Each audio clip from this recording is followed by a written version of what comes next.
Hey there, cats and kitties. I am the Blues Man, Johnny Blues, and with this particular video, I'd like to talk about something that has been largely unsung on my channel as far as the things I usually tend to cover, and that is something that can be chalked up to be children's programming, in effect, with the DVD that my sister and I stumbled across walking through Walmart the other night in the $5 DVD bin called Max and Ruby's Berry Bunny Adventures.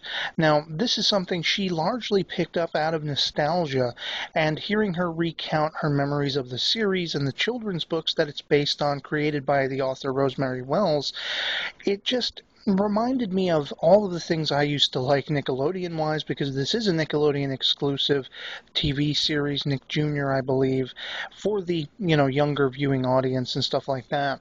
And I was reminded largely of being in middle school and going into high school and watching things on Nickelodeon myself. Like, you can't do that on television, and Are You Afraid of the Dark, Hey Dude, all of these older shows that I remember my parents just couldn't grasp why I was entertained by them. And even further back than that, things like Sesame Street and Romper Room and, that kind of stuff. So I was really curious to see what this show was all about with her, because I'd never heard of it, and I vaguely had a familiarity with the, children's books. And the series was apparently created as a pilot in 2001 and actually got commissioned as a series in 2002, and I believe is still actually currently running, at least according to the IMDb page for it. Now, by and large, the reason I wanted to talk about this is because I was actually, as an adult, thoroughly entertained watching this series with my sister, and I was completely flabbergasted by that. I didn't expect to actually get into it, admire or find humor in the characters and the way they tell the stories. And it was just a really effective production in the voice casting and the sort of good humor that all of the stories carry along with them.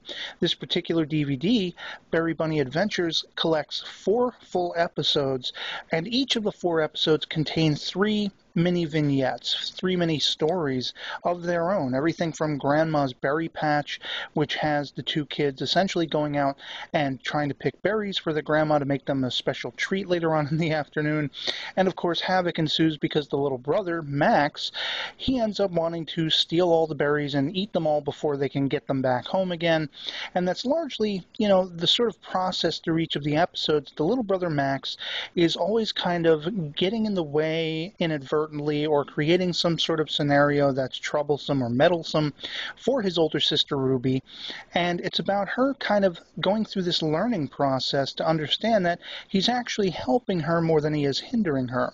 And I love that message that, as siblings, you can be friends, you can be family without having to have a sibling rivalry. I mean, that's something that's going to happen in every family anyway, but this puts it forth in a very, genial and entertainment-based way to show you a couple of friends that just happen to be brother and sister, having fun, hanging out, doing all kinds of different stuff.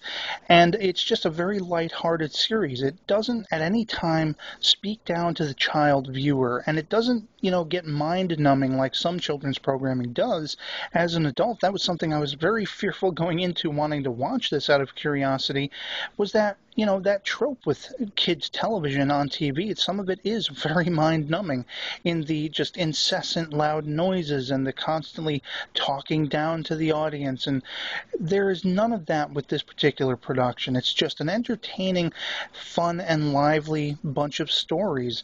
They have things ranging from Ruby's being in the Bunny Scouts and having to get together a scrapbook, which inadvertently Max ends up helping her nab a very necessary picture of some sort of wildlife in her backyard, to her birthday being celebrated and her little brother Max wanting to give her a gift and trying to wrap up all of his toys with the wrapping paper she's taking off of existing presents that she's opening, and then the havoc that ensues when that doesn't go to plan, and all the way up to the last series of stories, which is Ruby Riding Hood to the Froggy Prince, where essentially the characters are reenacting these great folk tales and fantasy stories in either just telling the stories to each other other or trying to put on a play to some effect, the Frog Prince being one of them. And very much as I was watching this, I was just blown away by how entertained I was with it. Seeing the little brother Max continually getting in the way in a very non-invasive way, just a kooky, funny kind of way, and all of his little one-word, triumphs. Whenever he would have his toys walking around, he'd say toys, brightly and hilariously, and the sister Ruby would be like, oh, it's okay, Max, if you wouldn't mind going off and playing, we have stuff to do here. In one particular episode, her and her friend decide to make these sort of homemade beauty products, and for lack of anyone to test it on, they decide to bring Max in to test it on him, and of course, because he loves the snacks, he ends up eating all of the stuff, which is all fruit and everything anyway. And of course, you see that they have a grandmother. I don't know if you ever find out about them having parents at all. They don't seem to crop up in these particular sets of stories, so I don't know if they have parents or not, if they're always at work or whatever the situation is. But, basically I wanted to bring this to people's attention because I did find it very entertaining, even as an adult, and that's not least of which because the characters are very likable and lovable, particularly Max, who is a scene stealer in every one of the episodes. I mean, in a very similar manner, I would say, sort of analogous to the Snoopy of the Peanuts that is Max and Ruby.